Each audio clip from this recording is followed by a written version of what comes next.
D, agora chegamos na língua portuguesa definitivamente, diafragma.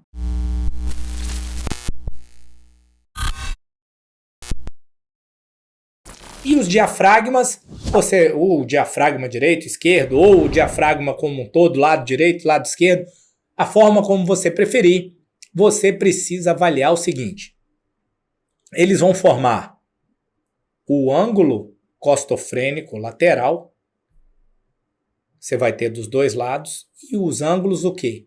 Cardiofrênicos. Nem sempre eles vão estar no mesmo nível.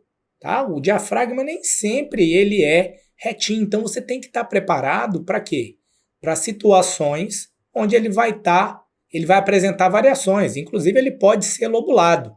Você vai correlacionar isso tudo com o contexto clínico, né? Esse paciente pode estar com um diafragma mais alto como um sinal que está compondo essa patologia do paciente, ou ele pode simplesmente ter uma das bandas, olha a outra aqui atrás, mais alta por constituição. Então, juntando isso tudo, você vai levar em consideração que esse diafragma está um pouco mais alto dentro desse contexto de embolia. Saber identificar o diafragma vai te ajudar a dar diagnósticos de quê? De patologias que vão obscurecer o diafragma, que vão fazer o quê? Sinal da silhueta com o diafragma. Então aqui, a gente tem um baita de um derrame pleural, obliterando todo o ângulo costofrênico direito, então ele já fechou o ângulo costofrênico, o seio costofrênico posterior, já fechou o lateral e agora já tampou até o diafragma. Então aqui a gente está olhando para um derrame pleural grande.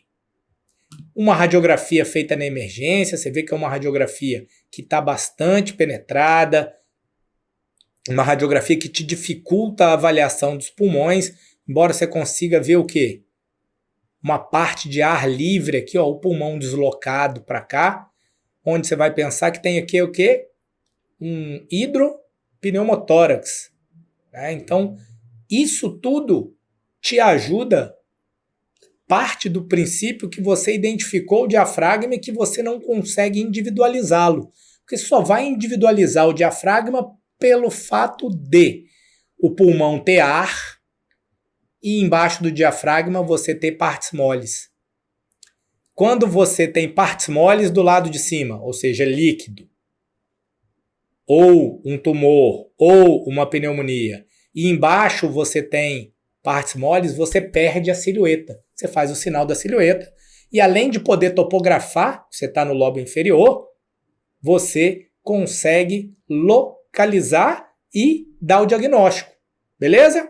Agora a letra E. Eu gosto de chamar de E ao quadrado, porque primeiro é olhar o esqueleto. E para olhar o esqueleto, você tem que saber a anatomia. Você tem que saber identificar a clavícula, a linha companheira da clavícula, dos dois lados, o húmero, a escápula, e aí você não pode esquecer de identificar a sombra do aspecto medial da escápula, para você não falar que tem uma opacidade aqui, para você não confundir isso com a linha pleural se você estiver procurando, se você estiver procurando um pneumotórax.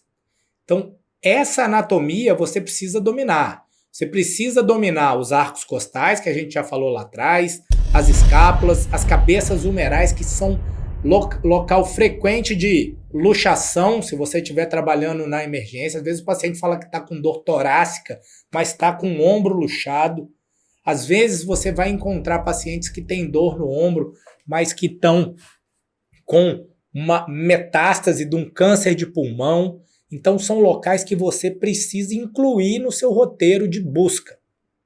Agora que a gente já falou de osso, tem todo o resto, que é o E todo o resto, que é olhar as partes moles, para você, nesse caso aqui, identificar um baita de um enfisema subcutâneo, para você olhar a parte do abdômen, onde você vai poder flagrar situações onde você vai ter pneumoperitônio, onde você tem lesões do abdômen protruindo para o tórax, quando você tem hérnias.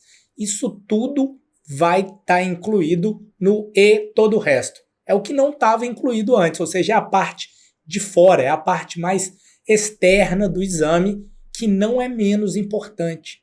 Às vezes você vai dar diagnósticos só na parte externa.